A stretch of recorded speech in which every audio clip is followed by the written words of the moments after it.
দাদু হসপিটালে মৃত্যুর সাথে লড়াই করছে, তাই ভাবলাম একবার শেষবারের মতো দেখে আসি। আসলে হঠাৎ শুনি আমার দিদা মারা গেছে আর সবাইকে যেতে হবে শ্মশানে। আমিও দেরি না করে ঝটাপট রেডি হয়ে চলে গেলাম শ্মশানে।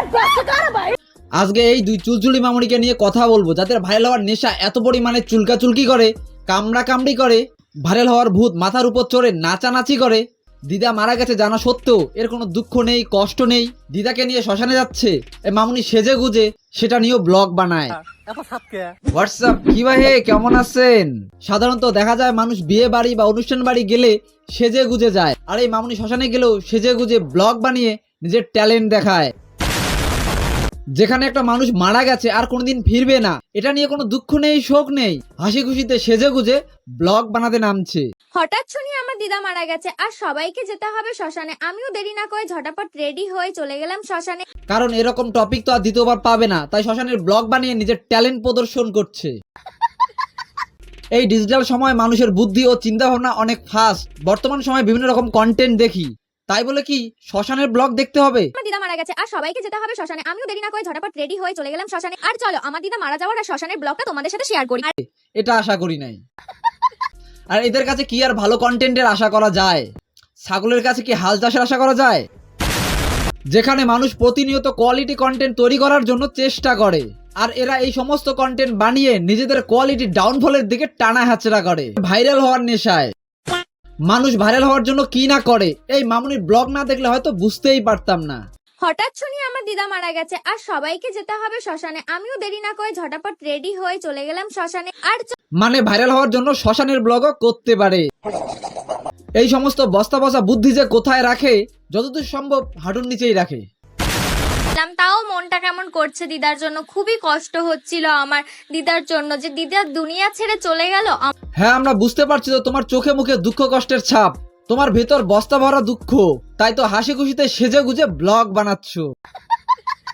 একটা কথা আছে না, মুখে আছে অন্তরে নাই, কি করে চৈতন্য গোসাই। এরকম হয়েছে দশা, আর মুখ দিয়ে ভাষণ মারছে দুঃখ হয়েছে। আপনারা তো দেখতেই পাচ্ছেন তার ভাবভঙ্গিমা, দুঃখ নাকি রং ঢঙের। দিদার জন্য খুবই কষ্ট হচ্ছিল আমার দিদার জন্য, যে দিদা দুনিয়া ছেড়ে চলে গেল আমার ছোটবেলার থেকে। দিদার প্রতি যদি অতই প্রেমপ্রীত থাকতো, তাহলে এইরকম বস্তা বসা ট্যালেন্ট প্রদর্শন করতো না, মন থেকে দুঃখ প্রকাশ করতো, শোক প্রকাশ করতো, শ্রদ্ধা জানাত। তাহলে হয়তো শ্মশান ব্লগের নামে সাজার ঢং আর পোশাকের বাহার দেখাতো না। এই শ্মশান ব্লগার মামুনি, কিছু না করেও দিদার জন্য যে সমালোচনার কাজ করেছো, তাই জন্য তো সবাই তোমাকে নিয়ে ঠাট্টার সাথে সমালোচনা করছে। দাদু হসপিটালে মৃত্যুর সাথে লড়াই করছে, তাই ভাবলাম একবার শেষবারের মতো দেখে আসি। আসলে এ হলো আর এক চুলচুলি মামুনি, যার দাদু হাসপাতালে ভর্তি আছে, সেটা নিয়েও ব্লগ করছে। সেজে গুজে দাদুকে দেখতে যাচ্ছে। যেভাবে সেজে গুজে দাদুকে দেখতে যাচ্ছে, মনে হয় দাদুকে দেখতে যাওয়াটা তার বাহানা মাত্র। হাসপাতালে জুনিয়র ডাক্তারকে দেখতে যাওয়া তার আসল উদ্দেশ্য। আর আজকে হঠাৎ করে খবর এসেছে দাদুর অবস্থা নাকি খুবই খারাপ। এর আগে কিন্তু দাদু অনেকবার এসব ভিডিও বানাতে এদের লজ্জা করে না, নাকি এদের ভয় লজ্জা কিছুই নাই?